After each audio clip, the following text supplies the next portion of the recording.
Artinya gini, ketika melihat kemungkaran, ini kan saya bela Mbah Mun, makanya judul ini Al-Intisar lil Madzhabi Syekhina, bela Mbah Mun, bela Pak Kuras, bela bapak kita sendiri.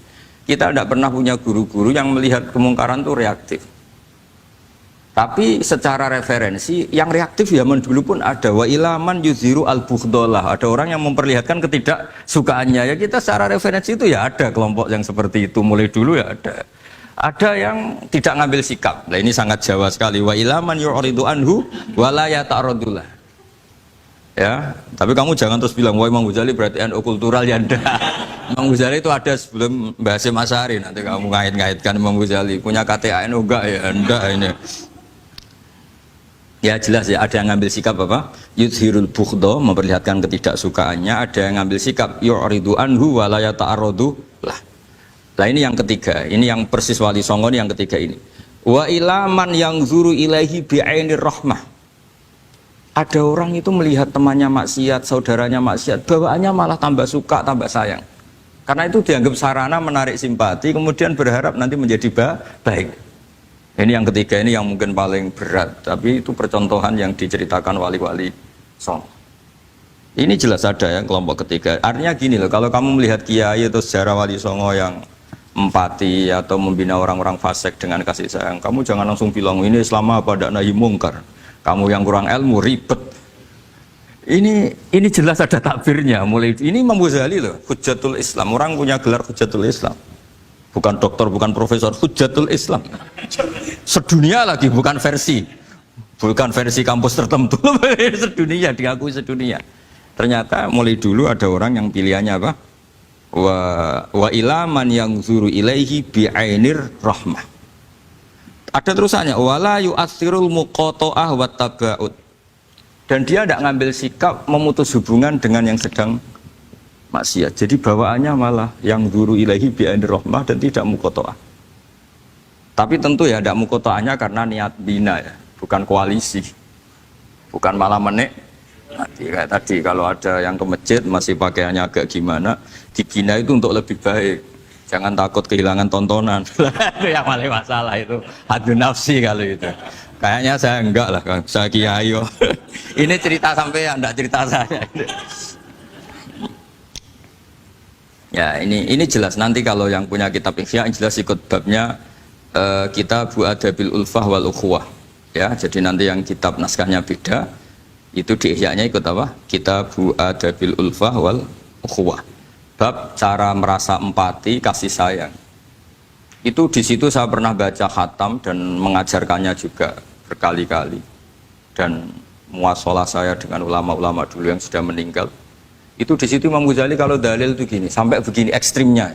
Mungkin bagi orang awam tidak ekstrim, tapi bagi ulama itu ekstrim. Fa inna wa ta'ala qadim tanna alaina bi nikmatil ulfah was suhbah.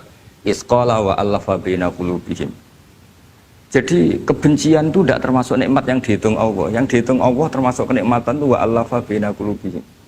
Jadi mu'alafa, merasa nyaman dengan teman kita, saudara kita, meskipun beda ormas, beda kultur, beda apa, itu bagian dari kenikmatan.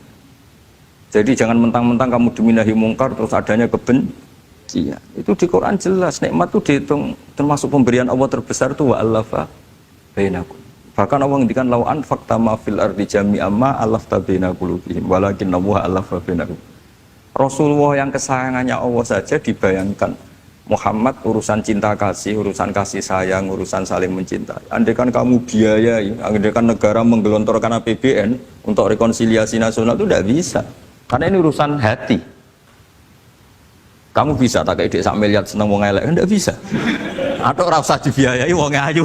Itu kan susah sekali itu. Kamu bisa seneng orang yang nggak pernah berbuat baik sama Anda, enggak bisa. Tapi walakin Allah allafa.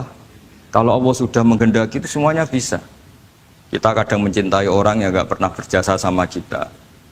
Kamu punya teman yang sering takdir kamu nggak pati cocok sama orang yang nggak pernah naktir kamu seneng. Kalau Allah sudah alqal mahabbah, siapa yang bisa mengendalikan kehendak Allah? Kamu punya teman mulai SMP, SMA tidak bisa senang, ketemu pertama di bis senang. Yang bisa ngatur itu siapa kalau nggak Allah? Meskipun cara kaidah witing trisno jalaran kulino, tapi nak Allah menghendaki, pandangan pertama senang, pandangan 9 tahun bosen. Tidak kurang cara kalau makanya para ibu-ibu harus tetap berdoa, ya Allah ya muqallibal qulub. Sabit qalba zauji ala mahabbati. Itu kalau nggak didoakan wah bisa hilang semua itu kan. Suaminya nggak mau berdoa gitu. Karena takut kurang variasi. Tapi ini cerita cinta, cerita ulfa, tidak bisa. Lau anfaqta ma fil ardi jami'an ma allafta baina qulubihim. Tapi walakinnahu allafa. Itu kalau urusan. Makanya jenengan harus syukur. Bawaan saya melihat sampean anak-anak BG itu cinta. Padahal nggak jelas asal usulnya piye. Terus. Tapi saya sudah 4 tahun kalau 5 tahun ngajar di sini. Diam di Jakarta katanya harus ya. Ya harus. Harus. Itu bahasa keangkuhan harus. Karena kalau di kitab fikih itu ijabu malam yajid termasuk dosa besar. Karena berarti musyarrik apa? Ya Pak Sarkasi ya. Iya di Sulam Taufik jelas termasuk dosa besar ijabu malam yajid. Mewajibkan sesuatu yang tidak wajib. Mergo fa anta musyarrik. Berarti kamu bikin syariat baru. Karena sudah ada mandubat, ada masyru'at, ada syariat ini sudah sempurna. Faman aujaba ma lam yujibhumu wa rasuluhu fa huwa musyarrikun. Jadi berarti dia musyarrik baru. Bahasa karsanya kayak ngaku nabi baru. Tapi sudah tak maafkan lah sebentar. Tapi secara fikih jelas sama lihat di Sulam Taufik termasuk minal kabair apa? Ijabu malam yajib, mewajibkan sesuatu yang tidak wajib.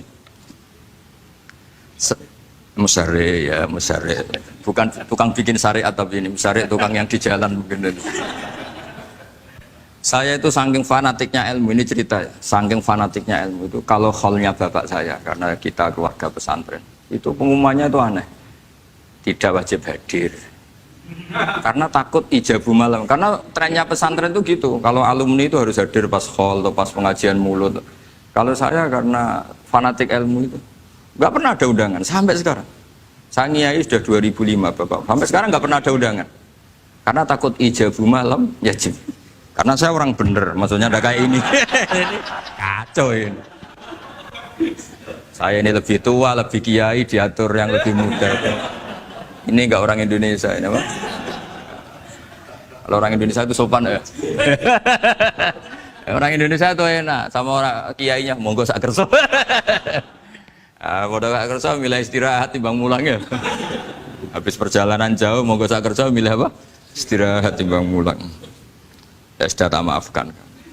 Saya kan orang baik jadi gampang maafkan. Ya ngatur dosa lagi udah.